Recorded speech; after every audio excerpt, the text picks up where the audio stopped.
Hey there, welcome back or welcome to the Calling for Orpheus Knitting Podcast. My name is Connor and you can find me at Calling for Orpheus on both Instagram and Ravelry.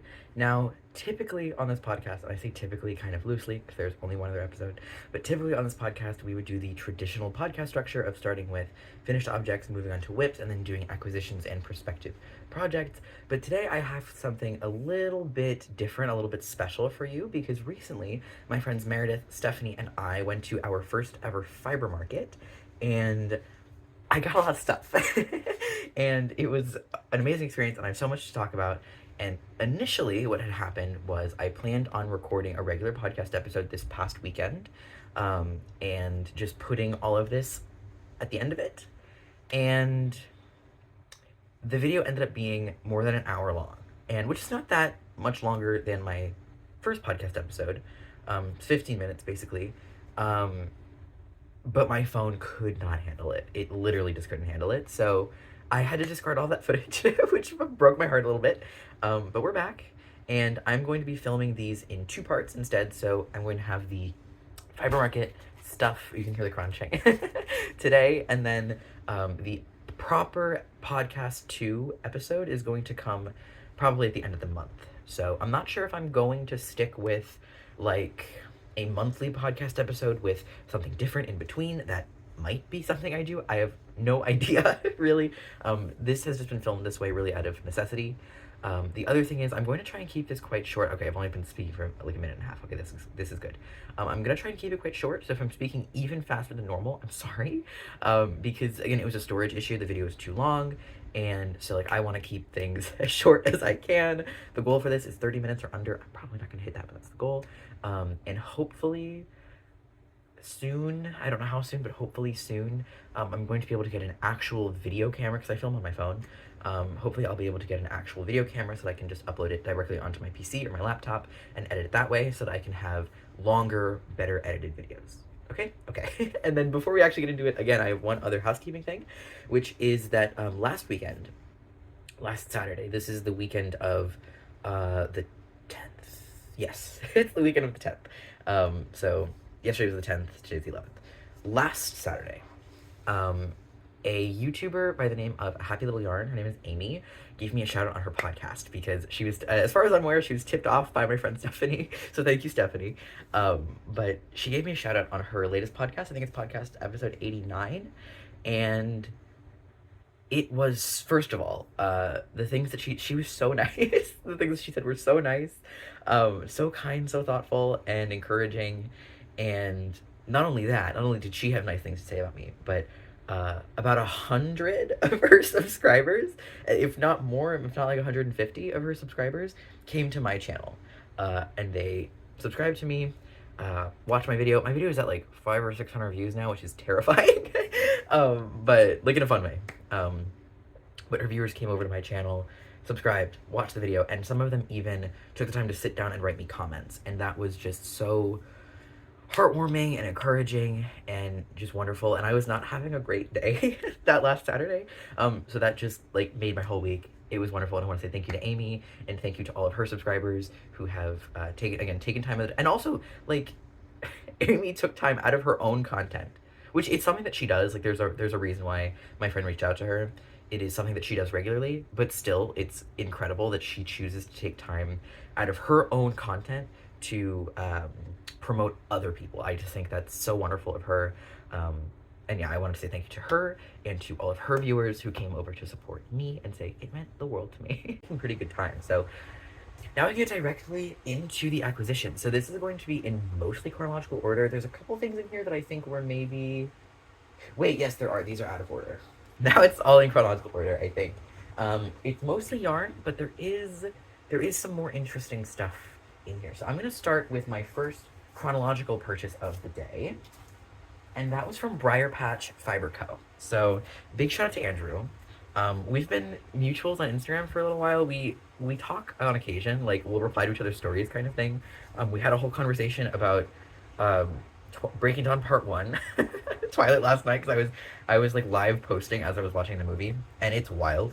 But he's so wonderful. He's such a great person in the space. Like he's so personable. He's so friendly and he's funny. He's an extremely talented dyer. He's very handsome. He's just great. It was so great to meet him. And I got some things at his booth. So it actually wasn't just him at the booth, as far as I'm aware. It wasn't just Briar Patch Fiber Co. It was also something called Blue Pigeon Dye Studio. I shouldn't say something, it's a studio. But I didn't have a chance to ask him about Pink Pigeon. I'm sorry, the yarn is blue. I'm so sorry, I got confused. Pink Pigeon Dye Studio. I wanted to ask him about it because I was like, what's this? This is different. But we were already making small talk and holding up the line, so I didn't. But actually, the first thing that I picked up at the booth was this. This is not yarn. This is spinning fiber. This is spinning fiber to be made into yarn. And this is from Pink Pigeon Dye Studio, hand-dyed in Charlotte. It doesn't have a name, but it's Rambouillet top. And both of the spinning, I bought another quantity of spinning fiber from elsewhere, and both of them have top in the name. And I don't really know what that means. I'm guessing it means like the topmost coat of the sheep.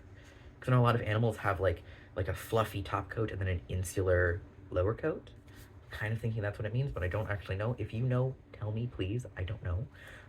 And it's 100% non-superwash American Rambouillet top. So I already showed you the label, but yeah. I actually think it focused better the first time. Anyway, it doesn't have a color name. It was 100 grams of this gorgeous, like, variegated watercolor kind of fiber. And I knew going into it today that I wanted to get some spinning fiber. And this just caught my eye. So I picked it up, and it's really soft. And I can't wait to spin with it. It's not my first spin. I've already started my first spin, and I'm going to show you in a minute. But I don't really know how I'm going to spin. I don't know if I'm going to make it single ply or if I'm going to make it dual ply. Oh, it's been 8 minutes already. God, I talked too much. But yeah, anyway, it gets out of the way. Let me stop talking. Then the things that I actually got from Andrew were these two yarns. These are both on the DK weight base. This one is Zeus colorway. It's very different from what I would normally get, but it is really pretty. And like there's little nips of purple in it. I'm really into it. And then this one, which is much more what I would normally knit with. This one is Amphitrite. So they're both from his Gods and Goddesses line. And it's so pretty. It's so pretty. It's so gorgeous. And they're both on the DK weight base. So it's 100% Merino DK Superwash 4-ply, 100 grams. So, and they're dyed in Hendersonville, which for some reason I thought that Briar Patch was like really local. Hendersonville is not really local. That's like at least an hour off, if not a couple of hours off. But speaking of Hendersonville, they're actually opening a physical location there at some point. I got their business card. I might have to check it and let you know what it says. But they're opening a physical location, and I will, even though it's away, I will be visiting. And then the last thing that I got from them was this wool wash. This is Tiamat's Herd. The scent is Dragon's Blood. Oh, it's so good. It's so good. I was talking to Andrew about it, and he said that a lot of people compare the scent to either root beer or man. And both I actually think are accurate. Like it definitely, like it has like a sweet, spicy, but like kind of, like it's a masculine scent, I would say. But it's just really good. It's really good, and I cannot wait because I'm running out of my Sorella wool wash, so I cannot wait to start using this. I don't know how to store it, because I guess I just need to find a soap dish to just dedicate to this wool wash. But yeah, that's everything I got from Fiber Patch. Again, shout out to Andrew. He's great. I think he's so wonderful. And then next up, we have an impulse buy. These things I plan on buying. I plan to buy the spinning fiber, or not this spinning fiber, but I knew that I wanted spinning fiber. I knew that I wanted to get at least one skein from Andrew, and I knew that I wanted to get one of his wool washes. This was a complete impulse buy. So this is from Fairy Tale Yarn Co. This is the Pegasus 5 mini set. It's just merino nylon sock yarn. But let me see if I can maybe pop open the package a little bit. Okay, I could not pop open the package. It is really like sealed. I wanted to maybe like pull one out to show you it not behind the shiny neoprene, but yeah, it's bigger. I don't know, it doesn't matter. It's a 5 mini set. I saw it and I was like, Shrek. It's giving Shrek, and I need it. I love Shrek. It's just so pretty. They're so nice. They're so cohesive. I just love it. I don't have plans for it, but I know that I will use it because I love green. I'm a big green guy. I'm a big brown guy. Um, that sounded weird, but like I really like green and brown. Um, so I like these together. They're very cohesive. I'll make something. I'll make something with them, and it was like 20 bucks. Not a big deal. So the next thing that I got, this is, I gotta make sure I didn't lose anything. So I went to a booth called Cesium Yarn, and I've since followed them on Instagram, and they make beautiful work. And what I got from them was not yarn, but more spinning fiber. So I got these 2 quantities of spinning fiber.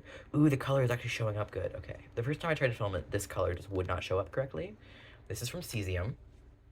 And this is 100%, both of these are 100% Shiniko. No idea. No idea what that breed is. I've never heard of it. I want to say it's probably a Japanese breed based on the name, but it could also be European. It could be Eastern European, or maybe it's from Delaware. I have no idea. But this color is In a Flash, and this color is These Aren't the Droids.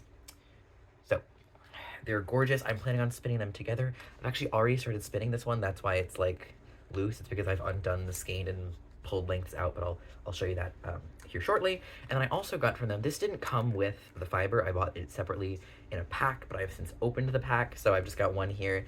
This is a little llama alpaca. It's a sheep with a long neck, and it's neon green. It's got some sparkle to it. I love this green color, and I love it's got a. Let me pull it off without breaking the fiber. It has a round claw clasp. It's round. Maybe you could see that on my shirt. It's a circle, which I love. So, yeah, there was probably 6 of these in a pack, or 10 of them. Got a bunch of those. And then the other thing I got from Cesium was these needle stoppers. And it's gonna be hard to see on camera. It's really blurry. It really does not want to focus on it. But, oh, it just wants to focus on my picture in the background. But it's a little clear orb with confetti in it. I think they're super cute. I love stitch stoppers. Since I started using them a couple months ago, a month ago, a couple weeks ago, I don't know. I've just never looked back. So, next thing. I think the next thing is the spindles. So I did buy some spindles. I'm gonna start with this one because it's naked. So this is from Blue Cat Bobbins. It's a basic drop spindle. It's got a nice 3D printed hilt here. I don't know what the actual word for this is on a spindle.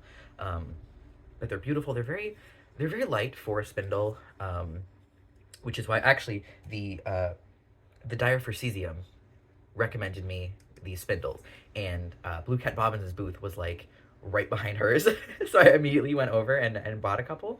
And while I was there, there was a man working there by the name of Jerome, I believe, and he is like a fiber angel. Like, it was crazy. Like, I walked up to the booth and I was looking at the spindles, and he asked me what I was looking for and what kind of spindles I liked, and I was like, I don't know. I've never spun before. I want my first spindle here. And he sat down and demonstrated to me literally exactly how to use 2 different kinds of spindles, a drop spindle and a Turkish spindle. And he just sat for probably 20 minutes, 30 minutes, just showing how to spin and how the spindle behaves. And also telling me about nitty-knotties and plying. Well, I guess it actually wasn't that crazy, but like, you know, he told me about other accessories that could be used in spinning, the things that I might need, the things that I probably didn't need, and things that I could replace them with. He talked about his own like spinning career, and this man spun fiber that was so thin it was like cobwebs, and it was completely consistent the entire time. And he was hand spinning it. It was crazy.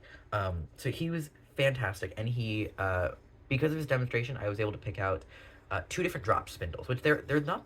You can see I've got a spin already started here, but they're not the same size, but they actually weigh the same, which is really helpful because that way you know that you're gonna get the same tension no matter what size you're using. But yeah, I realized that I would probably like the drop spindle most because of his demonstration, so thank you, Jerome, for giving me that demonstration. Oh, and he also gave me a wraps per inch tool for free, and I don't have it with me, but it's somewhere in my craft room. So this is the spin I've started. It's hand spun. It's hand spun for sure. There's areas that are this is like a fingering, I would say. There's areas like this that are like thread, and there's areas like this that are like chunky and massive and barely drafted at all. because, mistakes happen, and the way that I've been spinning it is I've been standing up and allowing it to drop 18 to 24 inches from my arms before I wrap it.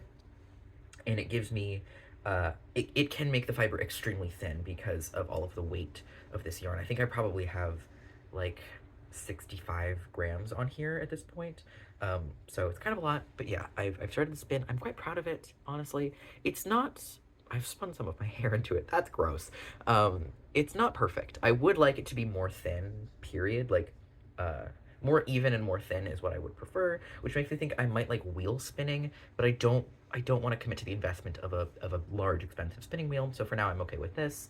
And I am planning on finishing this full tuft of fiber and then breaking into this one and spinning this one into roving and then plying them together on this larger spindle. So that was that. And yeah, shout out to Jerome. He was awesome, and he took so much time out of his workday to explain spinning to me. And actually, after I had bought it, he was like, "Listen, if you want to come back with your fiber, I can just demonstrate. Like, I can spin with you." And I wish that I'd actually taken him up on the offer, because I learned to spin on my own at home based on his, like, I just recalled what he showed me and I made it work. Like, obviously, like, this is yarn. I made it work. But I do wish that I had sat down with him. It's just, by the end of the day, Stephanie and Mare and I, we were hungry and we were tired. So I didn't get to, but I kind of wish that I had. So the next thing, that's all of the spinning stuff. That's all of the fiber, all of the spinning stuff. The next thing I've got was another impulse buy, but I don't regret it, and I know what I'm gonna make with it. So firstly, this is from Passion Yarns. Their slogan says, quality hand-dyed yarns at everyday low prices. And that is so true. That is so, order from these people. I'm looking at you right now. Order from these people, especially if you like hand-dyed yarn, but you have a hard time finding it at appropriate prices for your budget. This is Cashmerino. Let me show you. So this is the Cherish base. I'm going to explain the pricing to you right now. That's why I'm doing this. This is their Cherish base. It's fingering weight, 80 merino, 10 cashmere, 10 nylon. So that's an appropriate cashmere sock base. 435 yards. So it is kind of a light fingering. You get a lot of yardage in here.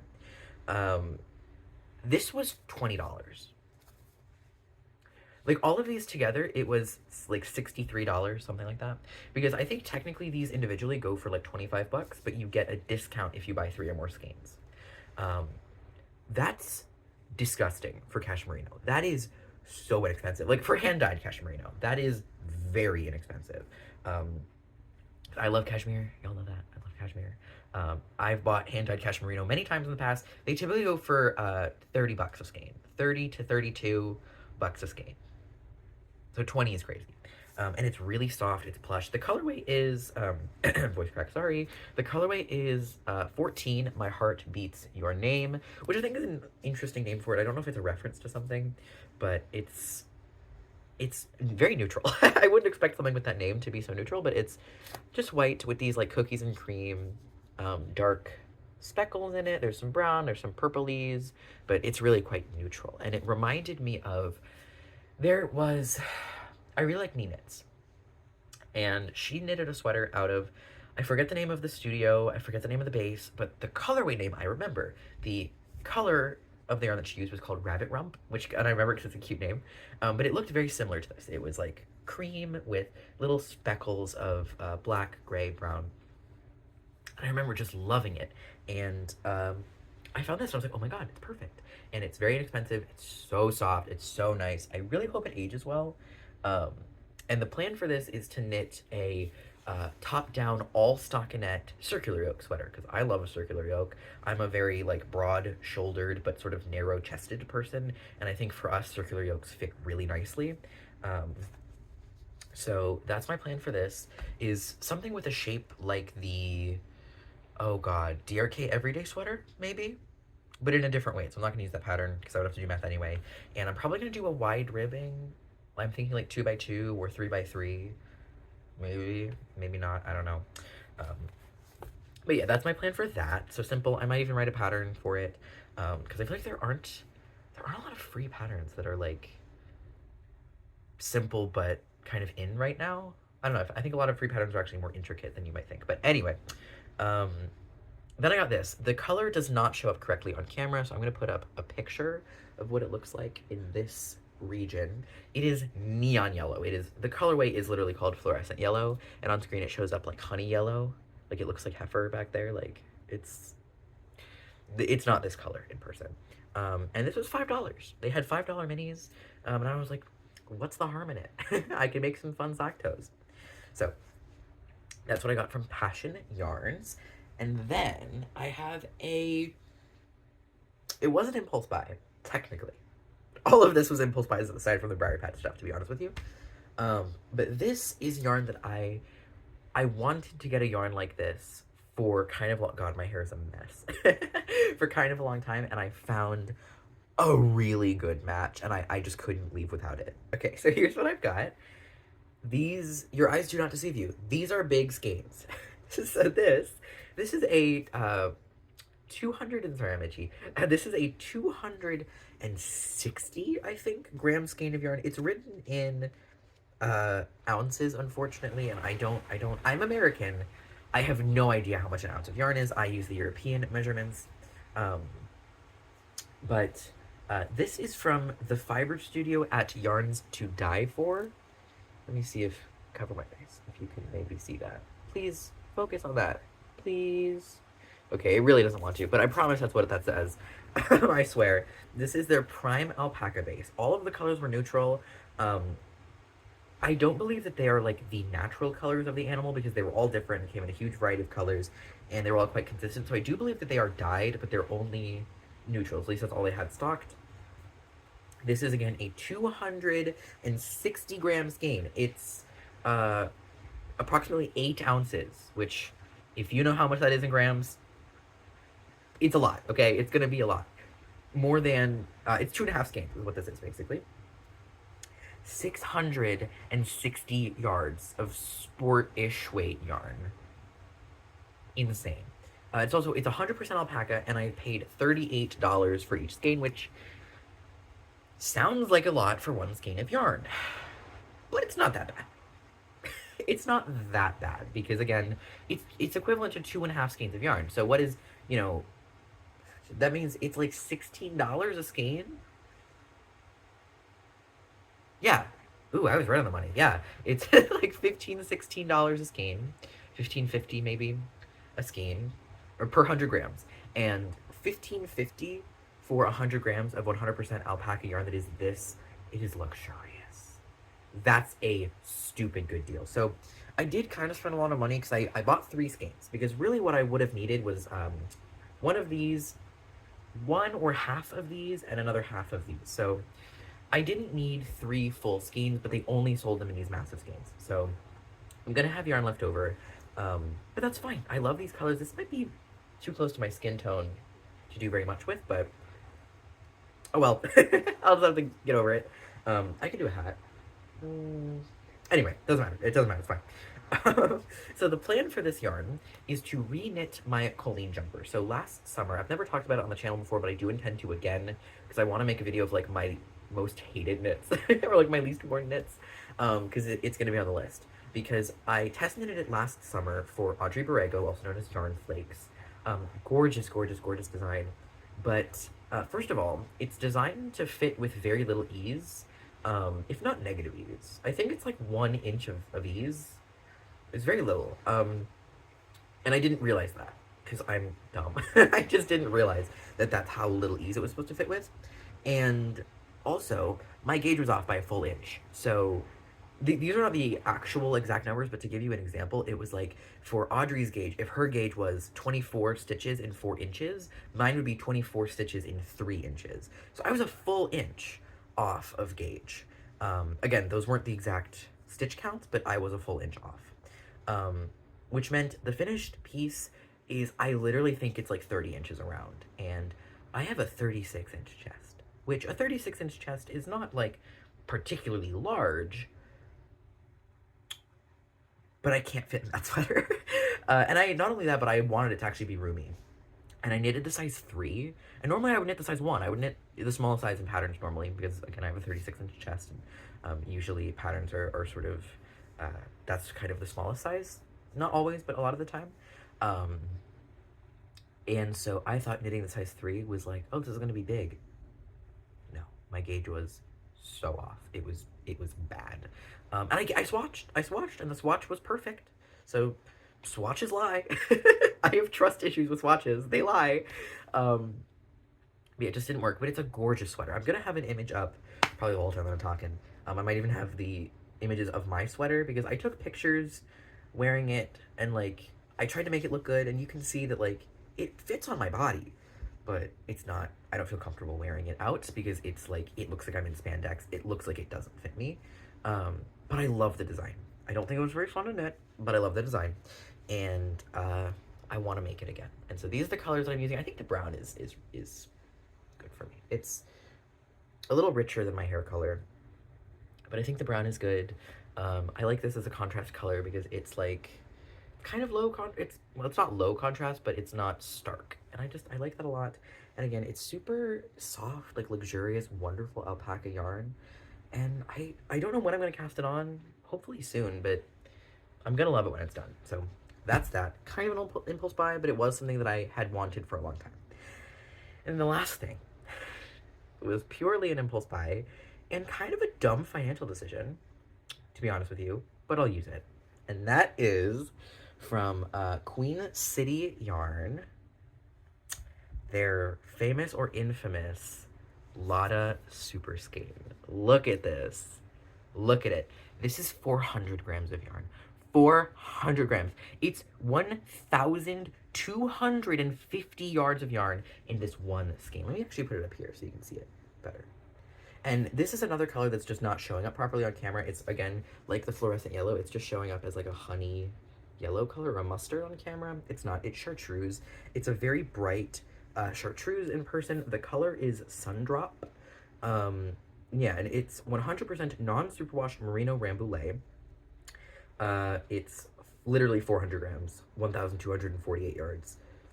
This is an entire sweater's quantity of what I did the math, and it came out to like 300 something yards per 100 grams, which would put it at like a heavy fingering or a very light sport, like a very light sport. So this is a sweater's quantity for me, and I've been looking at patterns, and it's one of those wools. You touch it and you can feel the lanolin. You can literally feel the lanolin coming off on your hands, and it's just, oh, it doesn't smell like anything. It's weird. Normally they smell like sheepy if you can feel the lanolin, but it's just, oh, it's so nice. I spent a lot of money on this. I'm not gonna tell you how much I spent on this. You can go to their website and you can see how much it costs. And I think it's probably a deal. I would imagine it's probably a deal, but it wasn't cheap. I spent basically twice the amount of money on this that I spent on these, to give you a reference point. So, just saying, it's not for the faint of heart. But I saw it in the store. It was the last place we stopped at, and I saw it in the store, and I was like, I need you. I was being like force pulled towards it, and it's like a baby. It's like, I was like, I can't leave without it. I need it. So yeah, the Lotta Super Skein. I'm gonna pop up some of the patterns that I am thinking of making it, and I actually want your opinion. So it's only 1,200 yards, which for most fingering weight sweater patterns wouldn't really. They say that wouldn't be enough for me to knit a sweater, but I know from having knit a lot of fingering weight sweaters for myself, 1,200 is just fine. If anything, that's like more than I need. Like I'm gonna have leftovers. But I'm torn between the Citrine Light by Emily Green. Let me scoot over, and I'm just gonna put images like all on this side of the screen. The Citrine Light by Emily Green, which is a mostly stockinette sweater with ribbed details all along the arms. They're beautifully shaped. The Wool and Honey sweater by Andrea Mowry, which is, yeah, it's also fingering weight, and it's a either garter or pearl, like a reverse stockinette pattern with elongated stitch cables that make a honeycomb pattern around the shoulders. Or I'm thinking of maybe doing a cardigan with it, like the Agnite cardigan by Petite Knit, but unfortunately the Agnite is brioche, so it's going to use way more yarn, and I just don't think that's going to be possible. I was also thinking about doing, I think it's Wind Whistles, Wind Whispers by Les Garçons. But just like the Agneed cardigan, it is brioche, so it's gonna take way more yarn, and I don't think I can squeeze that out of this. I'm not buying another one. um, or I already own, I don't own any of those patterns yet. I do already own a pattern called Redford by Julie Hoover. It's a Brooklyn tweed design, and it's a really cool pattern. It's a set-in sleeve, like knit flat from the bottom up, seamed garment, so it's like kind of boring and it's all stuck in it. But it has an interesting detail of being knit in not just 2 panels, but 4 body panels. So you have panels for the front, and then you also have panels for the sides. So it's not just front and back. You have front, back, and you have sides, and it's got these really gorgeous set-in sleeves. And I think it would look cool, but I think that it would be really boring to make.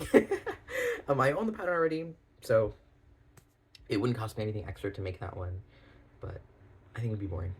I'm really leaning towards either citrine or wool and honey, and if you have a different suggestion, I want something that's like knit pearl texture, not cabled, but like knit pearl texture, for, I'll just put the picture up because this is not accurate to the color for this yarn. If you have a suggestion, again, it's heavy fingering or very, very light sport weight, please leave it below. I want to know, because I want to knit with this. It just, I can't get over the lanolin feeling. It is like, it's literally like every time I touch it, I've just put on lotion. It's crazy. Okay, so that's the absolute end of everything. That's everything that I got at my very first ever fiber festival. It was such a crazy, awesome experience. I'm definitely going to be going to more. It was really cool. It was really cool. It was really fun. And I definitely want to go to more fiber markets in the future. So yeah, let me know what you think I should make with the lot of Super Skate, because I don't really know yet. And yeah, or if you have a mini pattern for these, let me know. Because I really have no plans for that one. But yeah, that concludes today's little, like, I want it to be like a mini-sode, but it's gonna be about half an hour. I'm looking at the time right now, it's gonna be about half an hour. So it's not that many, but yeah, I never know how to end these things. I just want to say again, like, thank you to Amie and everybody who came because of her, and thank you to all of the wonderful wonderful folks that I met at Southern Comforts, and thank you to you for watching.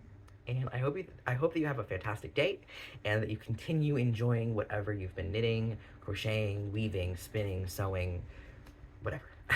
So yeah, goodbye, have a great day, and happy crafting.